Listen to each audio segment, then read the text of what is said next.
Olá e bem-vindos! Hoje a gente vai mergulhar num capítulo da Bíblia que eu confesso sempre tive a tendência de passar por cima. Josué capítulo 12. Sabe quando você tá lendo e, pá, uma lista enorme de nomes? Ah, sei bem. Os olhos desfocam na hora. Exato, parece um anexo, sabe? Tipo os créditos de um filme que você não precisa ler. Uma lista de reis derrotados. Mas o material que a gente recebeu para essa análise, com notas da Bíblia Holman e da Nova Almeida atualizada, me fez parar e pensar. E se os créditos forem, na verdade, uma das partes mais importantes da história? Essa é a pergunta perfeita. Porque, na narrativa do Antigo Oriente, listas como essa não eram um apêndice. Eram o evento principal. Sério? Sério. Elas eram o troféu. Os capítulos anteriores, de 1 a 11, são a ação, as batalhas, as estratégias. O capítulo 12 é o momento em que a poeira baixa e o narrador sobe no pódio e diz: Ok, pessoal, aqui está o placar final. E ele é impressionante. Exatamente. Então, a nossa missão hoje é justamente essa: entender por que essa lista aparentemente tão seca está ali. Qual a sua função? O que ela nos diz sobre como uma nação antiga celebrava suas vitórias? E, mais fundo ainda, sobre a própria identidade que estava sendo forjada ali. É como tentar entender por que alguém emolduraria e penduraria na parede uma longa lista de nomes. Isso deve ter uma história poderosa por trás dela. Ok, vamos desvendar isso. A primeira coisa que me chamou a atenção, agora lendo com mais calma, é que não é só uma lista jogada no papel. Ela é super organizada, quase que dividida em duas partes. Exato.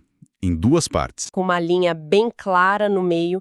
Começa com os reis que Moisés derrotou a leste do Rio Jordão e só depois entra na lista principal de Josué a oeste do rio. Eu fico pensando, por que começar com Moisés? Josué é o herói do livro, o protagonista. Não seria mais lógico e direto para as vitórias dele? É uma ótima observação, porque essa estrutura é tudo menos acidental. Parece quase uma insegurança, sabe? Como se o autor precisasse lembrar todo mundo. Ei, não se esqueçam de Moisés. Então, não é sobre insegurança, mas sobre legitimidade. Pensa no contexto. Moisés foi um líder de proporções míticas. Ele tirou o povo do Egito, recebeu a lei no Sinai. O sucessor dele, Josué, tinha uma tarefa gigantesca pela frente. Ele precisava ser visto não como alguém que estava começando algo novo. Mas como quem estava terminando o que o mestre começou. Perfeito, é isso. Não é uma competição de quem foi maior, mas uma continuação. Entendi. Então a primeira parte do capítulo diz: lembram daquele projeto incrível que Moisés iniciou? Isso. Pois é. Agora vejam a fase final, executada pelo seu sucessão direto. É uma passagem de bastão narrativa. Exatamente. Ao colocar as vitórias de Moisés primeiro, o texto cria uma ponte inquebrável entre os dois. Ele estabelece uma continuidade do plano divino. A mensagem é clara. O Deus que deu a vitória a Moisés contra aqueles primeiros reis é o mesmo Deus que agora está dando a vitória a Josué. A obra de Josué não é uma aventura solo, então. De forma alguma. É o cumprimento fiel e direto do que foi iniciado sobre Moisés. O que é fascinante aqui é como um detalhe estrutural, que a gente poderia ignorar, na verdade serve como alicerce de toda a autoridade de Josué. Vamos focar um pouco nessa primeira parte, então, nas conquistas de Moisés, os versículos 1 a 6. Ele menciona dois reis principais, Seom, dos amorreus, e Og, de Bazã. Certo. As descrições geográficas são bem específicas, né? Do ribeiro de Arnon até o Monte Hermon. Dá para sentir a escala do território. Mas quem eram esses caras? Eram, sei lá, líderes importantes na região? Importantíssimos. Seom e Og não eram os chefes de pequenas aldeias, não. Não. Eles eram potências regionais. Em outras passagens do Antigo Testamento, especialmente em Deuteronômio, eles são descritos como os últimos dos Refaíns. Refaíns? O que é isso? Um povo associado a gigantes. A reputação deles era assustadora, sabe? Nossa! Derrotá-los não foi uma simples escaramuça na fronteira. Foi como derrotar dois chefões de fase antes mesmo de entrar no jogo principal. Uau! Foi uma demonstração de força que deve ter ecoado por toda a região de Canaã. E é interessante que o texto faz questão de lembrar quem ficou com essa terra.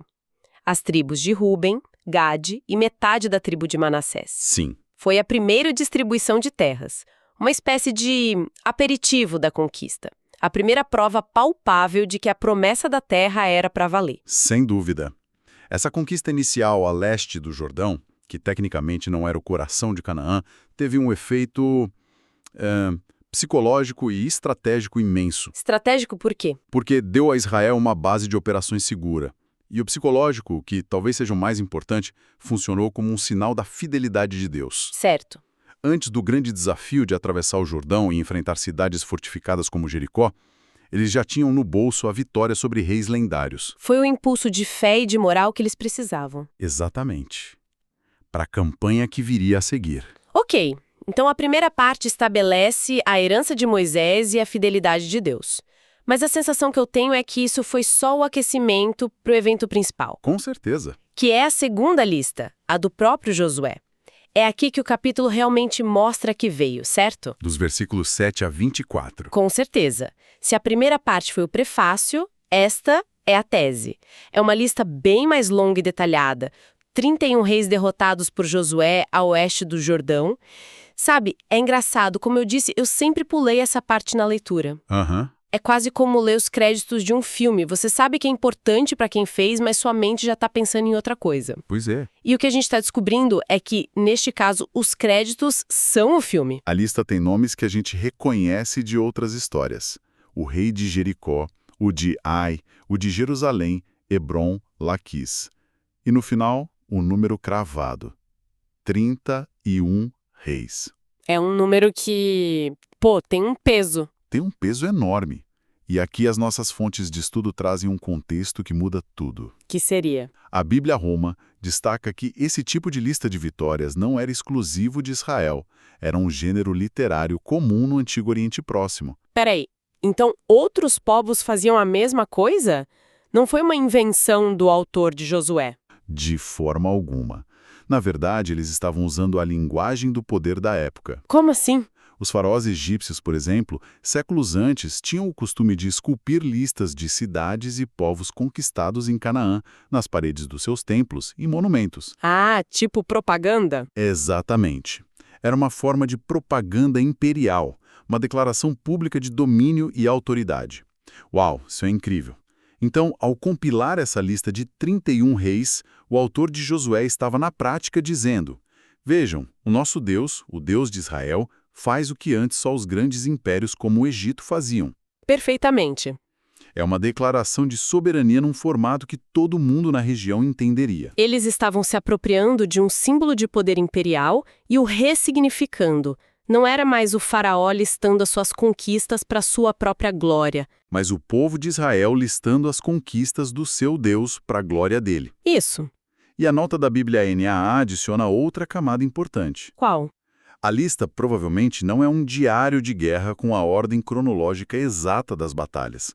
É mais provável que seja um resumo compilado, uma seleção estratégica. Uma espécie de greatest hits da conquista, então. E é uma analogia perfeita. Os maiores sucessos da campanha de Josué, organizados para causar um máximo impacto. É isso.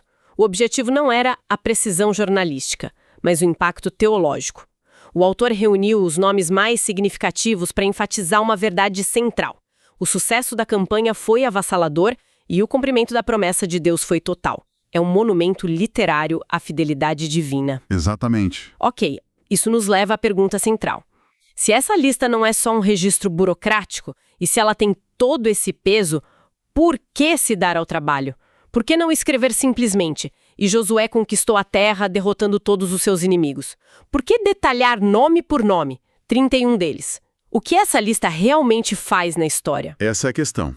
E a resposta é que essa lista é tipo um canivete suíço. Ela tem múltiplas funções que operam ao mesmo tempo. Certo. Teológica. Ou seja, ela fala mais sobre Deus do que sobre os exércitos de Israel. Isso.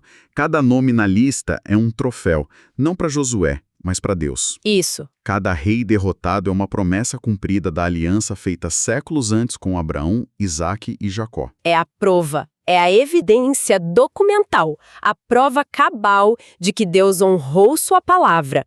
O foco é desviado da proeza militar humana para a ação soberana de Deus na história. A lista é um memorial que grita: foi ele quem fez isso. Faz todo sentido. E qual seria a segunda função?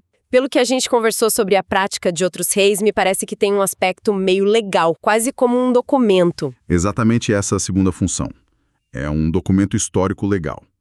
A escritura da terra. Pense nela como a escritura da terra. Naquela cultura, ao nomear cada cidade-estado e seu respectivo rei que foi derrotado, o texto está estabelecendo a base jurídica e histórica para a posse da terra por Israel. Entendi. É como dizer: esta terra nos pertence por direito de conquista, uma conquista sancionada e ordenada pelo nosso Deus. Cada nome na lista é como um carimbo no cartório, validando a reivindicação. Uma escritura divina carimbada com os nomes dos antigos donos. Gosto disso. E a terceira função? A terceira é mais estrutural, literária. A lista funciona como uma ponte narrativa perfeita dentro do livro de Josué. Como assim, uma ponte? O livro tem duas metades bem definidas. A primeira, dos capítulos 1 a 12, é sobre a conquista. A segunda, do 13 em diante, é sobre a divisão da terra entre as tribos. Certo. O capítulo 12 é a dobradiça que fecha a porta da guerra e abre a porta da administração e do assentamento. Que interessante. Então ele não é um apêndice, como eu pensava, mas a peça que conecta tudo. Isso. Ele conclui de forma categórica a pergunta: como conseguimos esta terra, para que o livro possa, a partir do capítulo 13, começar a responder a pergunta seguinte. Ok, agora que a terra é nossa, quem fica com o quê? Exato. Se a gente conectar isso ao quadro geral, vemos que o capítulo 12 é indispensável. Sem ele, a transição da conquista para a partilha seria abrupta, quase sem fôlego. Teria um buraco na narrativa. Um buraco. Com ele, a narrativa flui de maneira lógica e teologicamente coesa. A lista serve como a grande conclusão da saga militar, permitindo que a história avance para sua próxima fase. Caramba, então resumindo, o que parecia ser a parte mais chata do livro é, na verdade, a chave mestra. Aham. É o recibo de compra e venda da terra, assinado por Deus, é o placar final do campeonato mostrando a vitória de lavada e é a dobradiça que segura a estrutura do livro inteiro. É uma ótima forma de colocar. Sem essa lista, talvez a história desmoronasse. Ela transforma uma série de batalhas caóticas em uma única e grande declaração de soberania e cumprimento de promessa. É o ponto final solene e oficial na era da conquista. Isso muda completamente a forma de ler o capítulo. Deixa de ser um obstáculo e se torna uma lente de aumento para entender o resto do livro. Mas isso me leva a um último ponto. Essa imagem de vitória total, de ponto final, é muito poderosa. A lista com 31 reis, o tom conclusivo, a impressão que fica é: missão cumprida. A guerra acabou, a terra foi subjugada. Sim, a linguagem do capítulo 12 é de finalidade. É um resumo triunfante. O problema, ou talvez a beleza da complexidade da Bíblia, é o que vem depois. Exato. Porque quando a gente continua lendo, tanto no final de Josué, quanto principalmente no livro seguinte, Juízes, a história que encontramos é bem diferente. É muito diferente. A gente descobre que vários povos cananeus continuaram lá, que a luta não acabou. Pelo contrário, ela se arrastou por gerações com altos e baixos, vitórias e derrotas. Então, como a gente concilia as duas coisas? Essa é a grande questão que o texto nos deixa. Como podemos harmonizar esse resumo categórico e vitorioso de Josué 12 com a realidade muito mais bagunçada, incompleta e contínua das lutas que se seguiram? O capítulo 12 parece descrever o fim da guerra, mas Juízes mostra que a guerra estava longe de terminar. Exato. Será que o autor de Josué 12 estava mentindo ou exagerando?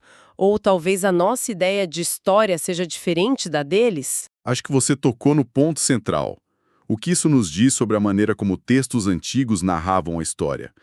Talvez o objetivo de Josué 12 não fosse fornecer um relatório detalhado e literal da situação geopolítica de Canaã ao final da campanha. Mas sim um objetivo teológico. Isso. Talvez o objetivo fosse registrar o momento decisivo, o ponto de virada, o instante em que a vitória foi garantida por Deus. A conquista, como evento definidor, estava completa. A posse da terra estava legal e teologicamente assegurada. Então, a implementação total dessa vitória, a limpeza do terreno, por assim dizer, era outra história, que ficaria a cargo das gerações futuras. Exatamente. Josué 12 celebra a vitória decisiva, o nocaute, mesmo que o oponente ainda se debatesse no chão por um tempo. E isso nos deixa com uma reflexão interessante. Como nós lidamos com essa tensão entre o evento decisivo e o processo prolongado em nossas próprias narrativas? Nossa, é verdade. Muitas vezes celebramos a vitória, a assinatura de um tratado, a aprovação de uma lei, uma descoberta científica, como se fosse o fim da história. E nunca é. Mas a realidade é que a implementação, a mudança cultural, a consolidação dessa vitória é um processo longo e, muitas vezes, difícil. Talvez Josué 12 nos convide a pensar sobre a diferença entre a vitória que é declarada e a paz que é construída.